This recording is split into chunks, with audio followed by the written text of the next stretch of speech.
हर आदमी हर काम हर रोज़ करना चाहता है। अगर एक चीज़ जो पोस्टपोन करता है वो होता है सुमिरन। ऑफिस अभी जाना है, बच्चों को स्कूल अभी भेजना है, काम पे खुद अभी जाना है, शॉपिंग अभी करनी है, चुगली निंदा अभी करनी है, वो भी बड़ा ज़रूरी काम है लोगों के लिए। सियासत के बारे में अपनी राय दूसरों के साथ बांटनी, ये भी बड़ी ज़रूरी है। हाट बाज़ार खुल जाते हैं 10-10 घंटे के लिए, और कोई तो काम ऐसे हैं जहाँ रात के 11 भी बजते 12 भी बजते हैं, बस वो आते हैं, सोते हैं, सुबह 11 बजे उठते हैं, फिर वापस दुकान पे चले जाते हैं। ऐसे जीवों के भाग्य में ना तो सत्संग होता है, ना संत का दर्शन होता है, ना संत के विचार सुनने का अवसर उनको मिल पाता है। ऐसे भी जीव इस संसार में हैं जिन्हें खबर ही नहीं है कि ये भी कोई चीज़ होती है, जिन्हें इस बात का स्वप्न में भी एहसास नहीं। उनके लिए धर्म कर्म बस इतना ही है कि सोमवार है और अगर वो हिंदू है तो वो शिवालय चला जाता है, जल चढ़ा आता है। अगर वो दुर्गा का उपासक है तो शुक्रवार गया, मंदिर मत्था टेकाया और बस बात खत्म हो गई। और जब नवरात्रि आती हैं तब नवरात्रि में थोड़ा बहुत कुछ व्रत कर लिया तो कर लिया, नहीं किया तो नहीं किया।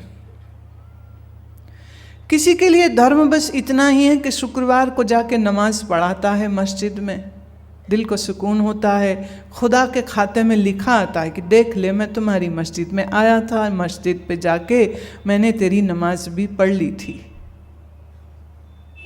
किसी के लिए धर्म का मतलब सिर्फ इतना है कि वो गुरुद्वारे में जाए, मत्था टेके, प्रसाद खाए, थोड़ी देर बैठ के और फिर थोड़ी देर में लंगर खाए और कुछ दान पेटी में पैसा डाल आए, वापिस आ जाए। धर्म इतना ही है। फिर कोई लोग ऐसे हैं जो इससे थोड़ा सा और आगे बढ़ जाते हैं और वो ये करते हैं कि वो सिर्फ कभी कभार ही मंदिर गुरुद्वारे नहीं जाते, वो रोज़ जाने का नियम रख लेते हैं, वो रोज़ जाते हैं, वो रोज़ मत्था टेकते हैं।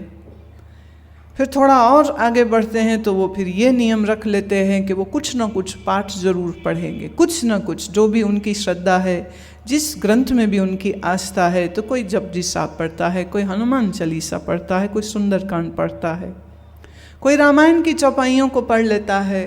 कुछ ना कुछ अपने अपनी आस्था और अपने अपने धर्म के अनुसार वो अपने उस पाठ को भी कर लेता है। ये भी बड़ी अच्छी बात है।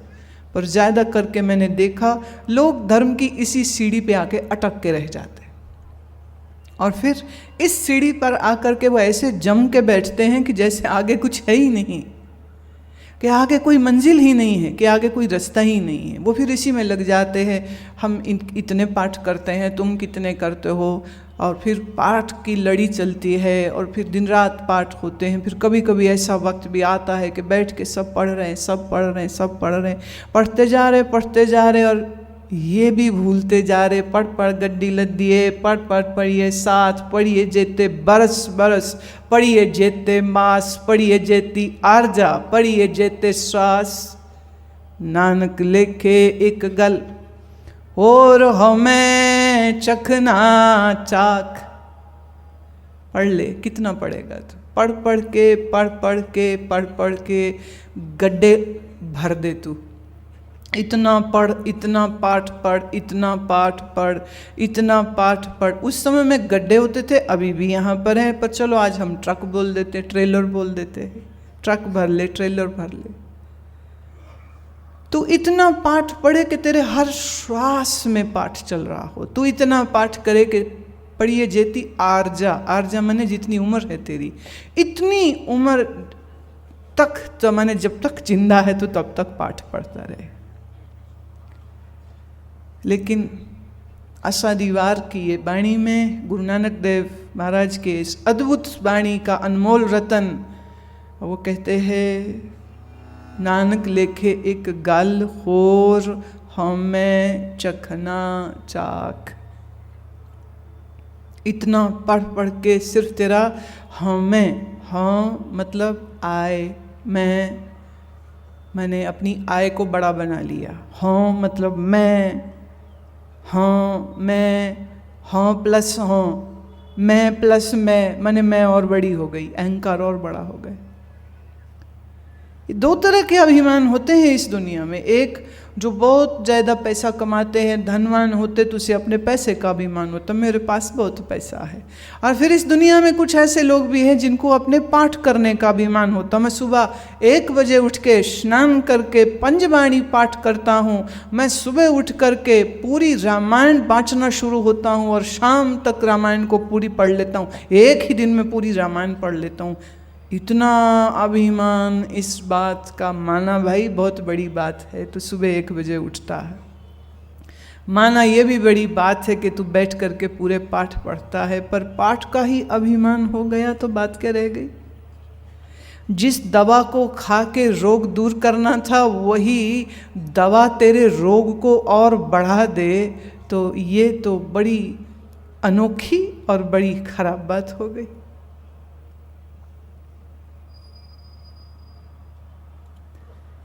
मैं आपके लिए ये बात थोड़ा स्पष्ट करके इसलिए रखना चाहती हूँ क्योंकि ये बहुत बड़ा भ्रम है लोगों के मन में कि कितना पाठ पढ़ते, रोज कितना पाठ पढ़ते हैं। गुरु नानक साहब पाठ पढ़ने की गिनतियों के ऊपर जोर नहीं दिए थे, उन्होंने कहा था तेरे सुमिरन चलना चाहिए, सिमरन चलना चाहिए। सिमरन मतलब क्या होता है? सिमरन शब्द निकला है हिंदी भाषा के शब्द स्मरण से। स्मरण अंग्रेजी का हो गया टू मेमोराइज, याद करना। प्रभु को तू याद कर, प्रभु को तू याद कर, हर श्वास में तू याद कर, हर श्वास में तू प्रभु को याद कर। तेरी एक भी श्वास ऐसी ना होवे जिसमें परमात्मा की याद ना आती हो। थोड़ा हकीकत की ओर भी नज़र मार लीजिए। सच तो यह है कि जब आप बैठते हैं प्रभु को याद करने के लिए, तब उस समय भी प्रभु याद कहाँ आते हैं?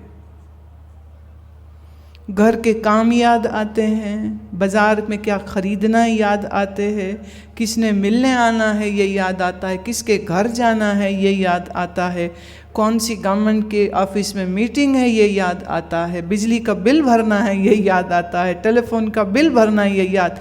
माने एक परमात्मा को छोड़ के बाकी सब कुछ याद आ रहा होता है। एक तो मुझे कह रहे जब तक हमने हाथ में माला नहीं पकड़ी है तब तक तो मन बड़ा चुपचाप सा ही होता है, पर जहाँ हमने माला पकड़ी और शुरू किया हमने मूल मंत्र का जब, मन में ऐसे ऐसे विचार आते, ऐसे ऐसे ख्याल आते हैं, बड़ी खींच आती है। फिर गुस्से में आकर के कहते हम तो माला ही छोड़ देते। मैं क्या, ठीक है भाई, ये भी अच्छा। गुस्से में आके विचारों को नहीं हटाया, गुस्से में आके माला को हटा दिया।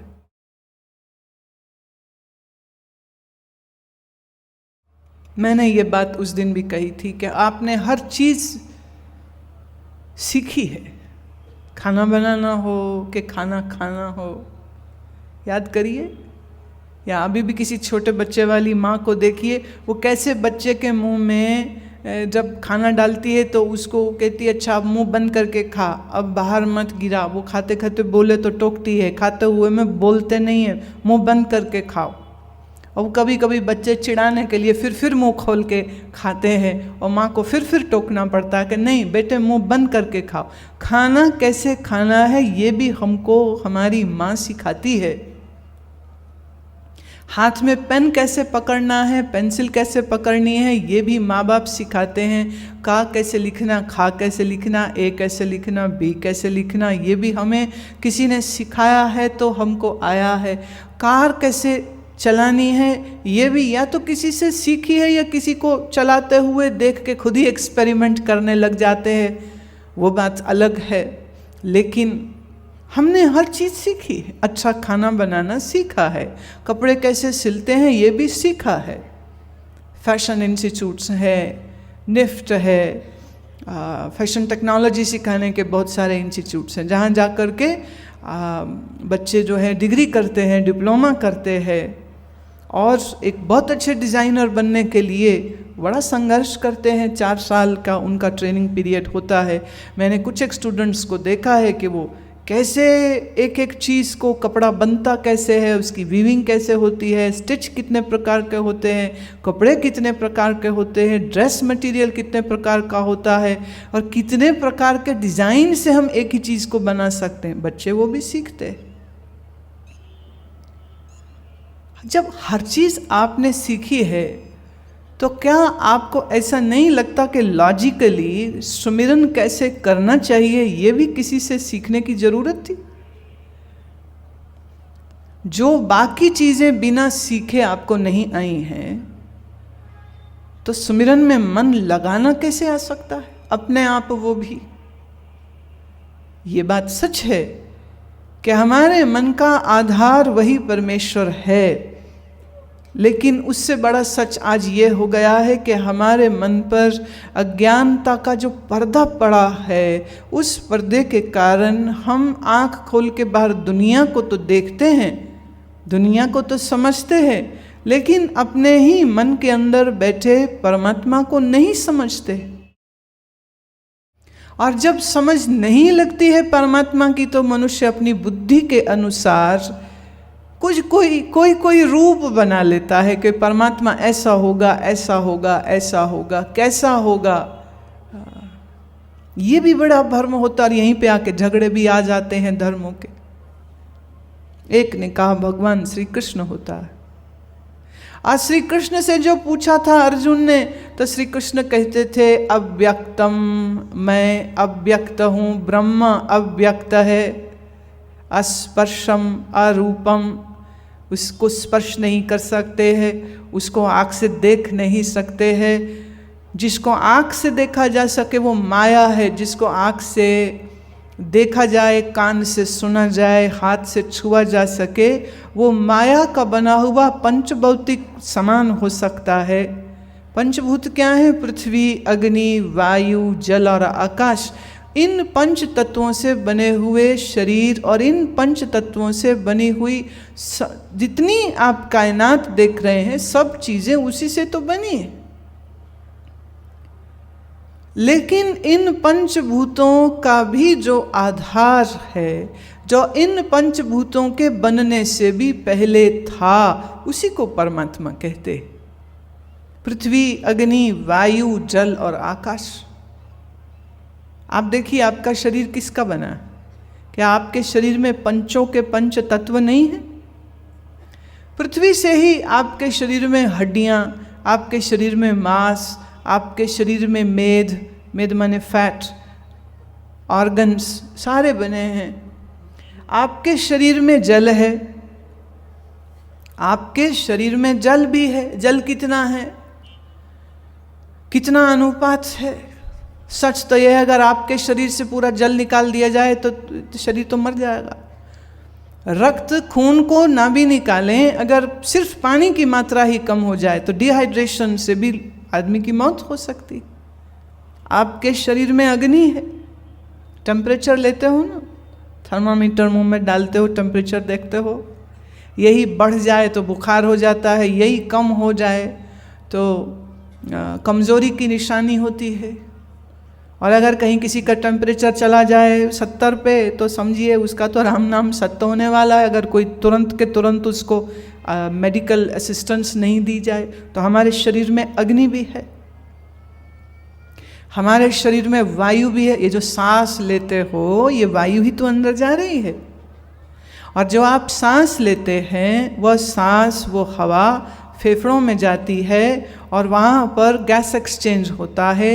जो हवा में ऑक्सीजन जाती है वो हमारे खून में, और जो हमारे खून में कार्बन डाइऑक्साइड होता है वो हमारे बाहर छोड़ती हुई श्वास के साथ बाहर आ जाता है। तो मैंने हम ये आसान जुबान में बोलूँ तो गंदी हवा बाहर आ जाती है और अच्छी प्राणवायु ऑक्सीजन शरीर के अंदर चली जाती। तो शरीर के पोर पोर में वायु है और शरीर में आकाश है। आकाश माने ईथर, माने एम्प्टी स्पेस। आप इंजेक्शन लगाओ, सुई जाती है अंदर, जगह है तभी तो अंदर जा रही। अगर ये बिल्कुल ठोस होता तो इंजेक्शन नहीं लगना चाहिए। आपके शरीर में सबसे सख्त अगर हम कहें तो हड्डियों में स्पाइन है, और 2 नंबर पे यह हमारा कपाल, हमारा स्कल होता है। लेकिन एपिड्यूरल, जब माताओं को प्रसव होता है, जब डिलीवरी होती है, तो बहुत बार एपिड्यूरल दिया जाता है, मैंने स्पाइन में इंजेक्शन दे के उसका निचला भाग सुला देते हैं ताकि सी सेक्शन कर सके। और कभी किसी के एक्सीडेंट में खोपड़ी टूट जाती है, फ्रैक्चर हो जाता है, स्कल के अंदर जो है, जिसे हम पंजाबी भाषा में कहते त्रेड़ आ जाती है, पूरी दरार आ जाती है, और डॉक्टर्स को उसको सर्जिकली ठीक करने की ज़रूरत होती। तो हमारे शरीर में ईथर माने स्पेस, माने खाली जगह भी है। तो पृथ्वी, जल, अग्नि, वायु और आकाश, इन 5 तत्वों के साथ हमारा शरीर बना है। अच्छा, आप ख्याल करिए तो पेड़ में क्या है? पेड़ में भी यही 5 तत्व है। पेड़ का जो तना है, पत्ते हैं, जो उसकी टहनियाँ हैं, जो डंडियाँ हैं, वो सब पृथ्वी का तत्व है। और पेड़ के अंदर सैप होता है, जिसे हम रस कहते हैं, जिसकी वजह से वो जीवित होता है। पेड़ सांस लेते हैं, हमारे लिए ऑक्सीजन देते हैं, हमारी छोड़ी कार्बन डाइऑक्साइड वो पीते हैं। आपने नोट किया पेड़ों का और हमारा रिश्ता कितना गहरा है? आदमी ने सोचा कि अभी हमें ज़मीन चाहिए, तो जंगल काट देते हैं और यहाँ बस्तियाँ बसा देते हैं। तो जंगल के जंगल काट दिए गए और कॉलोनी बना दी गई। उसका नतीजा तुम देखते हो, बारिशें गड़बड़ हो गई, कहीं बारिश होती नहीं और कहीं बेइंतहा हो जाती है। हम और पेड़ आपस में रिश्तेदार हैं। We are relatives of trees. पेड़ हमारे रिश्तेदार है। सोचिए अगर इस पृथ्वी से सारे पेड़ खत्म हो जाएं तो हमारे लिए प्राण वायु कहाँ से रह जाएगी? जो ऑक्सीजन है वो कहाँ से रह जाएगी? जो हम गंदी गैस छोड़ते हैं वह कार्बन डाइऑक्साइड ही सब जगह अगर भर गई तो जीना मुश्किल हो जाएगा। लेकिन आदमी ऐसा मूढ़ है, ऐसा बेवकूफ़ है, वो फटाफट पेड़ काटता है, सोचता भी नहीं जिस पेड़ को उगने में 30 साल, 20 साल, 40 साल लगे हैं, उसके ऊपर आरी चलाते हुए उसके दिल में जरा भी दर्द नहीं होता। याद रखें, आप 100 मंजिल की बिल्डिंग बनाइए, तोड़िए, फिर बना सकते हैं, लेकिन आप अभी के अभी एक पेड़ को ख़त्म कर दीजिए, काट दीजिए, और फिर उतने ही साइज़ का नया पेड़ आप नहीं उगा सकेंगे 6 महीने में भी, क्योंकि उस पेड़ को पेड़ बनने में कितने वर्ष लगते हैं। अमेरिका में मैं एक ऐसे नेचुरल फॉरेस्ट में गई थी जहाँ पर वृक्ष 300-300 साल पुराने भी थे, 400 साल पुराने वृक्ष, 600 साल पुराने वृक्ष, और उनका जो रेडियस है वो इतना बड़ा है कि पूरा घूम के देखने में भी समय लग जाए। इतने कलकत्ते में हमको जो हमारा एक नेशनल पार्क है वहाँ पर भी इस तरह के वृक्ष मिलते हैं जिनकी जड़ें मीलों दूर जाकर के फैल चुकी हैं। अब कुल्हाड़ी से उसको काटने में तो 1 घंटा भी शायद ना लगे, लेकिन उसको इतना बड़ा होने में जितना वक्त लगा है, सो मेरी दरख्वास्त है, मेरी ये रिक्वेस्ट है आप लोगों को कि जहाँ तक संभव हो सके वृक्ष लगाइए, वृक्ष काटिए मत। और किन्हीं एक पुराणों में तो ऐसा लिखा है कि वृक्ष को काटना का उतना ही दंड है जैसे कोई आदमी की हत्या कर दे। बोले वृक्ष को मत काटिए, वृक्ष भी जीवन देते हैं, हमारे लिए बड़े ज़रूरी है। तो वृक्ष के अंदर भी वायु है और लकड़ी के अंदर आग तो होती ही है, और वृक्ष के अंदर आकाश भी है, स्पेस भी है उसके अंदर। ऐसे ही दुनिया की तमाम चीज़ें जो आप देखते हैं, पेड़ हैं, पौधे हैं, जानवर हैं, मनुष्य है, पक्षी है, पहाड़ हैं, नदी है, जो कुछ भी तुम देख रहे हो ये सब पंचभूतों के मिश्रण से बना, पृथ्वी, जल, अग्नि, वायु, आकाश से। मज़े की बात देखिए, हम कभी कभी कहते हैं जी ये मेरा रिश्तेदार है। एक बार एक कोई मुझे मिलने आए, सेवादार कहने लगे कि जी आपके कोई रिश्तेदार आपको मिलने आए हैं। मैंने कहा अरे प्यारे तू मेरा रिश्तेदार नहीं? कहते नहीं जी। मैं, अरे पागल, जो सांस तू छोड़ रहा है वो मैं ले रही हूँ, जो सांस मैं छोड़ रही हूँ वो तू ले रहा है, तो मेरा रिश्तेदार नहीं हुआ क्या? रिश्तेदार क्या खून के रिश्ते से होते हैं कोई? तो उस नाते से मैं सांस छोड़ रही हूँ, तुम ले रहे हो, तुम सांस छोड़ रहे हो, मैं ले रही हूँ, तो आप बड़े मज़े से कह सकते हो हम गुरु माँ के रिश्तेदार हैं। और मैं भी कह सकती हूँ कि ये जितने सारे बैठे हैं ये भी सब मेरे रिश्तेदार हैं। तो आप कह सकते हो अच्छा जितने हम इस पंडाल में बैठे हैं हम तो हो गए रिश्तेदार, और जो बाहर बैठे हैं वो तो हमारे शरीक हो गए क्या? ना जी ना, क्योंकि जिस पृथ्वी पर बैठे हैं वो एक ही है।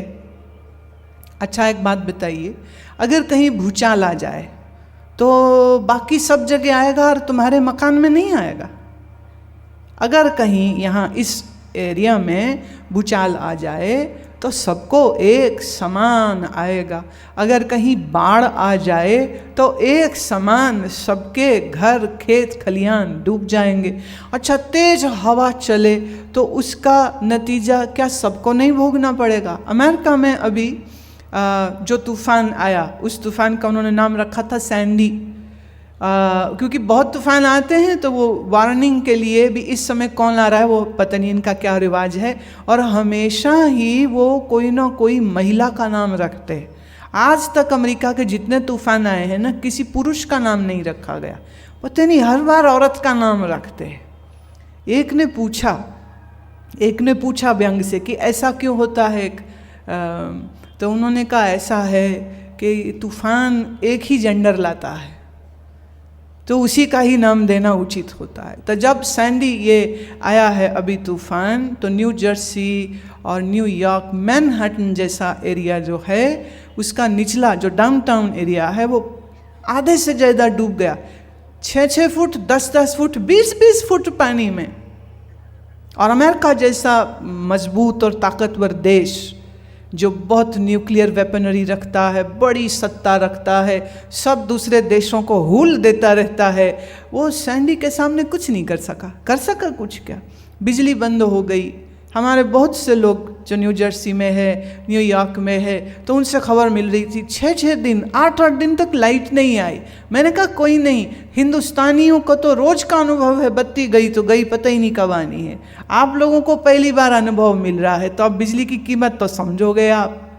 हाँ, पानी की बौछारें आई तो सब भीग गए, क्या गरीब, क्या अमीर, क्या बिलियनर, कि क्या एक सड़क पे सोने वाला भिखारी। ये मत सोचिएगा कि भिखारी सिर्फ यहीं होते हैं, भिखारी अमेरिका में भी बहुत है। और मैंने तो खास करके लॉस एंजलिस में, मैनहट्टन में, मुझे वो एक बार तो रात के समय में खास दिखाने ले गए, एक नहीं दो नहीं कई 100 लोग वहाँ ज़मीनों पे सो रहे थे। घर नहीं है, पैसा नहीं है, नौकरी नहीं है, और वो थोड़ा ये है कि वो भीख थोड़ा स्टाइल से मांगते हैं। यहाँ के भिखारी तो अजीब अजीब चीखने वाली आवाज़ों में बोलते, मंगलवार शनिवार ऐसी आवाज़ें लगाते। वहाँ के भिखारी एक बोर्ड लगाते अंग्रेज़ी पे, I am hungry please give me $10, ऐसा बोर्ड लेके वो बैठ जाता है।